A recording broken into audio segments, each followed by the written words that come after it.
안녕하십니까, ESUP입니다. 이번 시간에는 한컴오피스 한글 쪽번호 매기기와 쪽번호 세로 시작, 쪽번호 건너뛰기 기능 등 쪽번호를 어떻게 설정하고 어떻게 운영하는지 그 방법에 대한 강의를 진행을 해볼 겁니다. 일단 문서를 만들 때 일반적으로 첫 페이지부터 이렇게 쪽번호가 나오잖아요. 보고서라든지 어떤 문서를 만들 때에는 항상 표지라는 게 있고 목차라는 게 있습니다. 그리고 이제 본문이 바로 들어가죠. 근데 여기 이제 표지부터 쪽번호가 시작을 하면은 여기에 이제 1페이지로 되기 때문에 목차에서 본문 페이지로 번호가 매겨질 때 이제 1페이지 이렇게 시작이 되어야 되는데 이제 일반적으로 이 쪽번호 기능을 설정을 하지 않으면은 3페이지부터 시작이 됩니다. 그리고 이제 1페이지가 이제 여기에 표시되거나 또는 목차에도 이제 2페이지 이렇게 이제 표시가 되면은 조금 이제 어수선하거나 이제 문서로서 이렇게 봤을 때 조금 약간 완성도가 좀 떨어진다 이렇게 볼 수가 있기 때문에 본문 페이지를 1페이지로 설정하는 방법, 이런 것들을 이제 어떻게 해야 되냐, 어떻게 할 수 있냐, 그 방법을 알려드릴 거고. 자, 그리고 두 번째 기능으로는 건너뛰기 기능이라는 게 있습니다. 문서를 만들다 보면은 1페이지에서 3페이지까지 쭉 가다가 제본을 한다고 가정을 치면은 여기 이제 첨부 파일이 들어간다고 가정을 하면은 이제 그 페이지를 뛰어넘어서 이제 10페이지부터 시작해야 되는데, 그럼 10페이지부터 어떻게 시작을 하냐, 이 번호가 가다가 뛰어서 어떻게 10페이지부터 다시 시작할 수 있게 만들 수 있냐. 자, 그 기능에 대해서도 알려드리도록 하겠습니다. 자, 이 기능들을 사용을 하려면은 문단부호하고 조판부호 이 부분을 알아야 돼요. 그래야지 여기 어떤 기능들이 첨부가 됐고 여기 위치가 어떻게 됐는지를 확인을 할 수가 있거든요. 이 기능에 대해서도 알아볼 겁니다. 이 기능을 알아야지만이 아까 말씀드린 것처럼 쪽번호라든지 건너뛰기, 세번호 시작, 이런 것들을 자유자재로 활용을 할 수가 있어요. 가장 하이라이트, 이제 앞서 쪽번호 매기기, 쪽번호 건너뛰기, 세번호로 매기기, 이 기능들은 쪽이라는 이 카테고리에 이 부분에 있습니다. 자, 쪽번호 세번호로 시작, 이 기능을 알아야지 쪽번호를 자유자재로 원하는 페이지에 원하는 번호를 매길 수가 있거든요.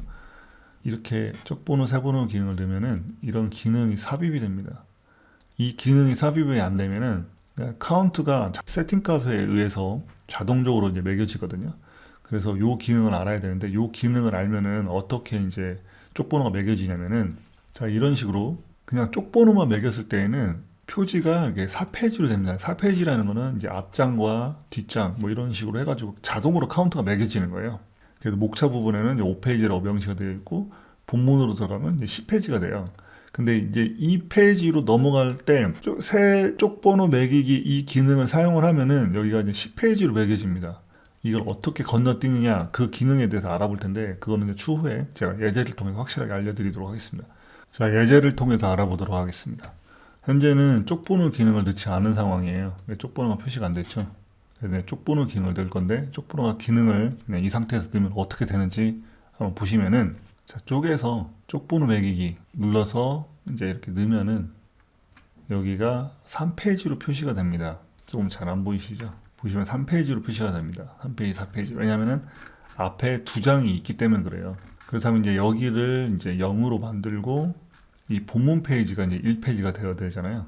자, 그럴 경우 어떻게 해야 되냐? 자, 이제 보기에서 문단부호랑 조판부호를 선택을 하면은 이제 1페이지 부분에 쪽번호가 이제 들어갔다는 걸 확인할 수가 있을 겁니다. 자, 요거를 잘라내기를 해서 컨트롤 S 누르면 잘라내기가 됩니다. 여기에 가져와 보도록 하겠습니다. 그래도 똑같이 쪽번호는 3번부터 시작이 돼요. 그런데 이제 앞서 말씀드린 것처럼 여기서부터 이제 1페이지를 한다고 했잖아요.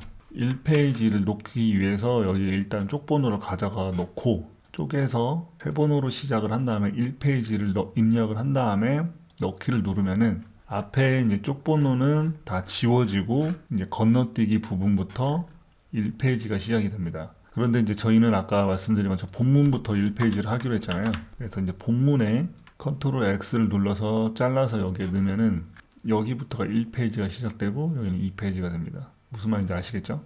쪽번호를 세 번호로 시작, 이 기능을 사용을 하면은 1페이지를 내가 원하는 페이지에 넣을 수가 있다는 거죠. 자, 그리고 이제 마지막 단계로는 여기 이제 건너뛰고 여기서부터 이제 10페이지가 시작되는 기능을 해야 되는데, 건너뛰기 기능입니다. 건너뛰고 10페이지부터 시작하는 방법. 자, 본문이 지금 1페이지예요. 근데 이 페이지로 어떻게 이제 건너를 뛰냐. 자, 여기 보시면은 아까 조판부를 넣기 때문에 여기에 어떤 기능들이 첨부가 됐는지 확인을 할 수가 있죠. 자, 여기다 놓고 쪽번호에서 쪽에서 세 번호로 시작 버튼을 누르고 10페이지를 입력한 다음에 넣기를 하면은 여기서부터 이제 세 번호가 매겨집니다. 그래서 10페이지가 되는 거예요. 그러니까 이제 여기서부터 쪽번호가 다시 10, 11, 12 이런 식으로 매겨집니다. 자, 여기서는 세 페이지를 한번 만들어 볼게요. 컨트롤 엔터를 치면 세 페이지가 만들어지죠. 보시면 11페이지부터 시작이 되는 거예요. 쭉 이제 11, 12, 13 뭐 이런 식으로 가는 거예요. 자, 이번 시간에 배운 기능들 좀 정리를 하면은 첫 번째는 쪽번호 매기기라는 기능을 알아봤습니다. 이제 두 번째는 세 번호로 시작. 세 번호로 시작을 해서 본문을 1페이지로 만들고 또 건너뛰기를 통해서 10페이지부터 시작할 수 있는 방법. 그리고 이제 보기에서 조판부호에 대해서 알아봤어요. 이 기능을 설정을 하면은 이런 것들이 보여요. 여기에 이제 어떤 기능이 첨부됐는지. 자, 모든 기능을 쓰고 작업이 완료가 되면은 이거는 이렇게 꺼두시는 게 좋습니다. 이거를 켜놓으면은 나중에 작업을 하다 저 기능들이 지워질 수가 있거든요. 우리가 실수로. 근데 이렇게 꺼놓으면 이게 지워지진 않아요. 어떤 이제 뭐 삭제 버튼이라든지 델리트 키를 통해서 삭제가 되지 않아요. 근데 이걸 켜놓고 작업을 하면 좀 불편하기도 하죠. 왜냐면은 뭐 이런 것들이 다 보이잖아요. 여기에 어떤 기능들이 들어오고 막 이렇게 하다 보면은 작업을 하는데 그냥 불편하겠죠. 그래서 꺼놓고 이렇게 작업을 하면은 이렇게 편리하게 작업을 할 수가 있습니다. 저 기능을 사용할 때 어떤 기능들이 여기에 첨부가 됐는지 확인을 할 때만 쓰고 그렇지 않을 때는 꺼두시고 사용을 하시는 게 좋다. 그래서 이번 시간에는 여기까지 하고 마무리하도록 하겠고요. 뭐 궁금한 사항이나 뭐 이런 부분들을 좀 잘 모르겠다 또는 추가적으로 어떤 기능에 대해서 알고 싶다 하시면 댓글로 남겨주시면은 제가 다음 강좌를 만들 때 그 부분을 좀 참고를 해서 또 알려드리는 시간을 갖도록 하겠습니다. 자, 여기까지 하고 마무리하도록 하겠습니다.